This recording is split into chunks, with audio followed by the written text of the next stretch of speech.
আলু পেঁপে দিয়ে মটনের পাতলা ঝোল আমাদের প্রায় বাঙালি বাড়িতে হয়েই থাকে। তো আজকে আমি প্রেসার কুকারে খুব সহজে এবং চটজলদি কীভাবে এই মটনের পাতলা ঝোল কীভাবে বানানো যায় সেটি আপনাদের সাথে শেয়ার করব। নমস্কার বন্ধুরা, আমি এক্সপিরিয়েন্স সুমার পাকশালায় আপনাদের সবাইকে স্বাগত। তো আজকে চলুন এই আলু পেঁপে দিয়ে মটনের পাতলা ঝোল আমি কিভাবে বানাই আপনাদের সাথে সেটাই শেয়ার করি। মটনের পাতলা ঝোল বানানোর জন্য প্রথমেই লাগছে আলু পেঁপে। আলু এবং পেঁপেটাকে বেশ বড় বড় করে একটু ডুমো ডুমো করে কেটে নিয়েছি, পরিষ্কার করে ধুয়ে নিয়েছি। এবার আমি প্রেসার কুকারেই সমস্ত রান্নাটা করব, আলাদা করে কোনো কিন্তু কড়াই বা পাতিল ব্যবহার করছি না। তেলের মধ্যে আমি একটু হলুদ দিয়ে দিলাম যাতে আলু পেঁপেটা দেওয়ার সাথে সাথে ছিটকে না যায়, সেই জন্য হলুদটা দেওয়ার পর আলু এবং পেঁপেগুলো দিয়ে লবণ দিয়ে লাল লাল করে ভেজে তুলে নিচ্ছি। আলু পেঁপেগুলো এইভাবে লাল করে ভাজা হয়ে গেলে তুলে নেব। এই তেলের মধ্যেই আমি দিয়ে দেব তেজপাতা একটা ফোড়নে, দিয়ে কুচনো পেঁয়াজ, আমি এখানে বড় সাইজের দুটো পেঁয়াজ ব্যবহার করছি, দুটো পেঁয়াজ দিয়ে দিচ্ছি ফোড়নে। কিন্তু আর আমি অন্য কিছু ব্যবহার করছি না তেজপাতা ছাড়া। আপনারা যদি গরম মশলার ফ্লেভার পছন্দ করেন তাহলে অবশ্যই দারুচিনি এবং এলাচ দিতে পারেন এই তেলের মধ্যে ফোড়নে। এবার দেখুন পেঁয়াজটা লবণ দিয়ে লাল করে ভেজে নিচ্ছি, খুব লাল করে ভেজে নেব। আর যেন নরম হয়ে যায় সেটাও দেখতে হবে, যে পেঁয়াজটা যেন একেবারে নরম হয়ে যায়। পেঁয়াজটা দেখুন, আপনারা দেখলেই বুঝতে পারবেন যে বেরেস্তার আগের পর্যায়ে, বেরেস্তাটা আরও একটু লাল হয়, কিন্তু এই পেঁয়াজটা একবারে ব্রাউন কালারটা হয়ে গেলে তারপরে এর মধ্যে দিয়ে দিচ্ছি আদা এবং রসুন বাটা। দিয়ে দিচ্ছি মশলাটা কষানোর জন্য জল, সামান্য জল দিয়ে নাড়াচাড়া করে নেব খুব ভালোভাবে। এবার এর মধ্যে দিয়ে দেবো হলুদ গুঁড়ো, ঝালের জন্য লঙ্কা গুঁড়ো, আর দিয়ে দিচ্ছি এখানে কাশ্মীরি লঙ্কার গুঁড়ো। আপনারা চাইলে ঝালের জন্য কাঁচা লঙ্কাও ব্যবহার করতে পারেন, তবে কাশ্মীরি লঙ্কার গুঁড়োটা দিলে অবশ্যই এখানে কালারটা কিন্তু খুব সুন্দর আসবে। খুব একটা কাশ্মীরি লঙ্কার গুঁড়ো লাগে না, 1 চামচের মতো দিলেই কিন্তু যথেষ্ট। এবার দেখুন এদিকে মটনটাকে আমি পরিষ্কার করে ধুয়ে নিচ্ছি। এখানে আমার 1.5 কিলোর মতো মটন আছে, তবে এখানে আমি 500 মতো মটন ব্যবহার করব। এই মটনটাকে এবার পরিষ্কার করে আমি ধুয়ে নিলাম। ধুয়ে নেওয়ার পর এদিকে আমি যে মশলাটা কষতে দিয়েছিলাম তাতে ড্রাই রোস্ট জিরে পাউডার আর ধনে পাউডার দিলাম।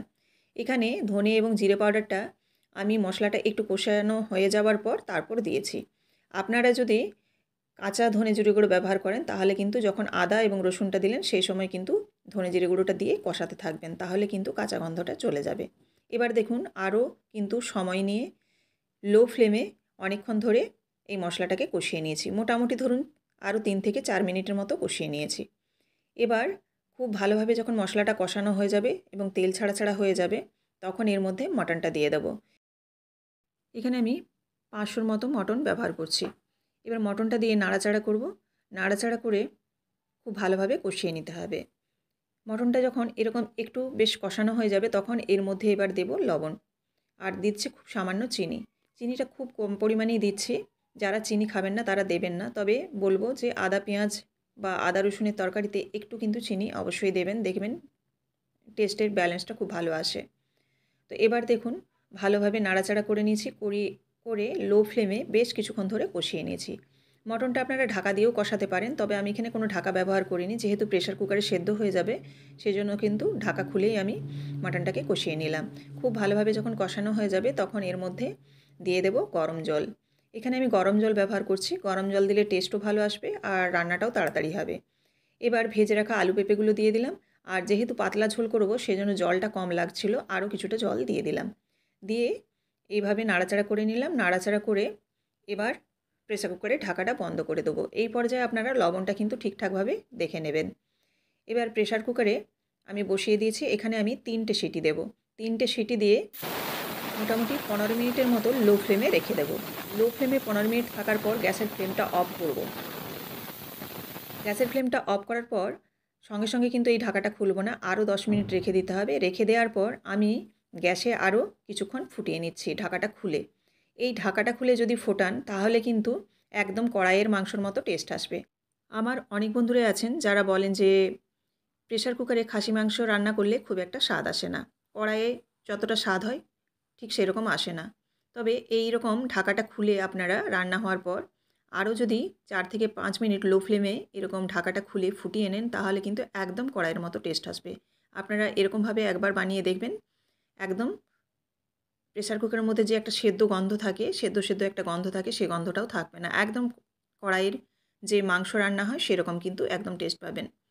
এবার দেখুন আমি এখানে সাদা ভাতের সঙ্গে আজ পরিবেশন করব, সেজন্য একটা বাটির মধ্যে মাটনটা রেডি করে নিচ্ছি।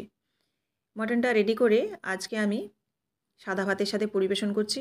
আর মাটন হলে কিন্তু সেরকমভাবে বিশেষ কিছুই লাগে না, আমি স্যালাড এবং একটু তেঁতুর সাথে পরিবেশন করছি।